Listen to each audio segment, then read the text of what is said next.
I look like a proper social worker today. You know, in the movies, this is what their hair is like.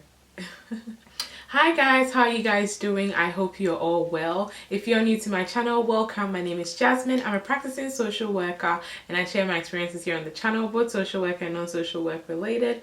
Go ahead and subscribe, go show some love, show some support.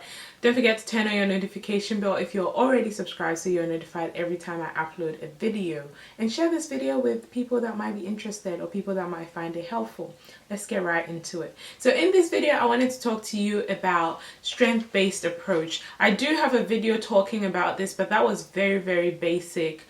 It was more around the definitions and how it can be used with clients, I think. I'll link it in the description box below. It's still helpful if this is a completely new area to you. But yeah, in this video, I'm going to be talking about how the solution-focused approach looks like in case management and what are the beliefs around this form of approach. What are the principles, the guiding principles around this approach, and what techniques does this sort of approach utilize? So yeah, it's going to be very informative. Okay, so the strength-based approach in case management, what it does is it clarifies people's story. And through that, it identifies what their strengths are. It identifies what needs to happen for change to occur. Most of the time when social workers with someone, there's something that needs to change and that's why they're involved in their life. So the strength-based approach helps to identify what needs to happen for the change that we're looking for to occur. It also looks at what resources do we require in order for these changes to occur. And then it also allows you to think about, now that we have these resources and now that we know that this person has these strengths, what is the best course of action? So I find it's a very empowering way of working with people. As the name suggests, strength-based approach.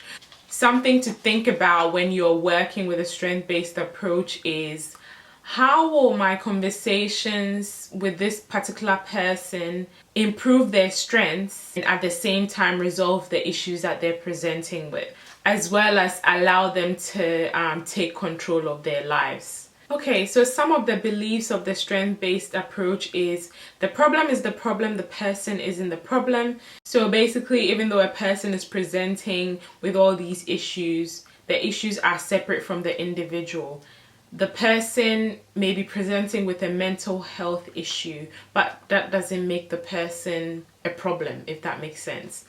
The second belief is people have the capacity to change. Another one is people have good intentions. Believe it or not, everyone has good intentions. I feel like the way people might go about doing things might not necessarily sit right with everybody, but then everyone is kind of doing things the best way they know how. So if it's not necessarily acceptable the way they're acting out, a lot of the time there's a back history and there's something that's causing them to behave that way.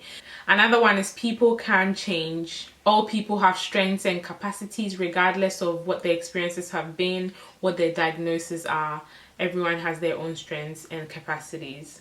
And another belief it has is the presenting problem can sometimes blind people from identifying their own strengths. You know, if an individual presents and they've been through hell and back, like domestic violence, mental health, lots of trauma from when they were little, those kind of things, it's very hard for them to identify that, oh, actually I'm resilient, you know, those kind of things. So you as the worker can help them to identify those things. Another belief is people grow through their strengths and capacities. And the final belief is the power of change lies within us. So obviously it allows the individual to take responsibility. Okay, so the guiding principles of the strength-based approach, there's a few of them. I will mention a few that I know off the top of my head. People understand their own situation better than anyone else. I feel like this is pretty self-explanatory. Another one is it's important to help people identify and create their own solutions. So allowing that collaboration when you're putting together goals for a client. which leads on to the next one.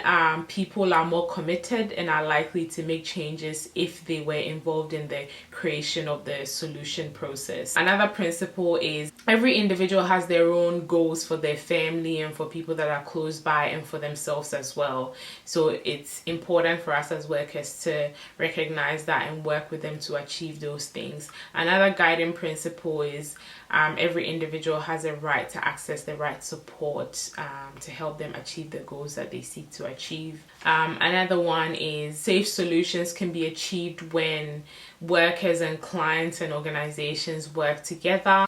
And finally, people's strengths can be enhanced and change can happen. So regardless of their presentation, again, if you help them to identify what strengths there are, this is something that obviously once you know, you can support them to build on it, and hopefully the change that you're seeking can happen.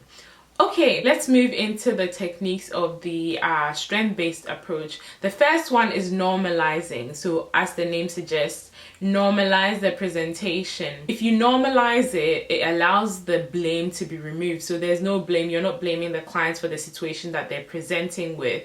If you normalize it and you say something along the lines of, no wonder you're stressed, you've been through so much, something along those lines, you kind of validate that it's okay that they're feeling stressed and maybe they're resorting to taking drugs because maybe things are really bad at home. Maybe that's their only coping mechanism.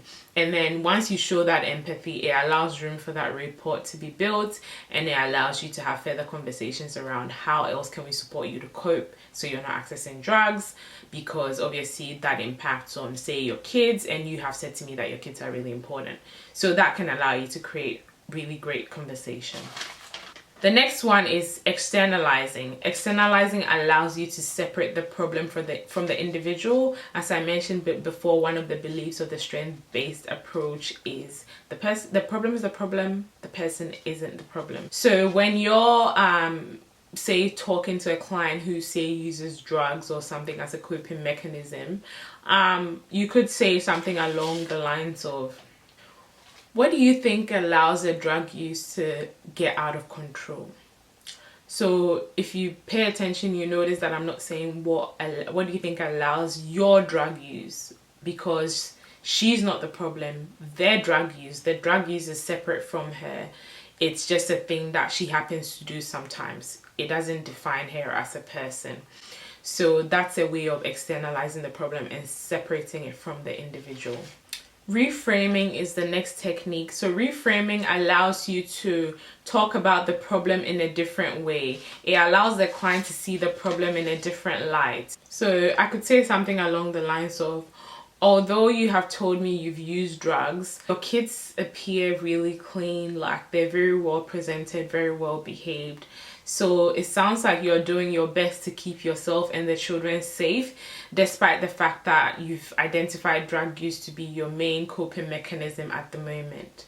So I'm still talking about the problem. I'm not making it sound like the problem isn't a problem anymore, but at the same time, I'm allowing her to see it in a different light, and I'm allowing her to see her strengths in the situation that she's presenting with, he or she. And then that would allow me to ask further conversations around, how do you think you've been able to do that? And then she can tell me, oh, maybe when I'm taking drugs, I'm not with the kids, I make sure they're with my mom. You know, so those are all protective factors that I can use in continuing to support the client. Another technique is to identify exception. So even though drug use is what you're presenting with, you know, what else is happening for you? You know, is there a time where you felt happier and in control of things? What did things look like then? You know, so then that kind of allows you to see other things that are not necessarily part of the problems that she's presenting with. The next technique is developing a picture of the future, which is like the whole idea of goal setting, really. What do you want things to look like in the future? What would things look like when you're happy and, you know, you're not using drugs and there's no domestic violence and all that?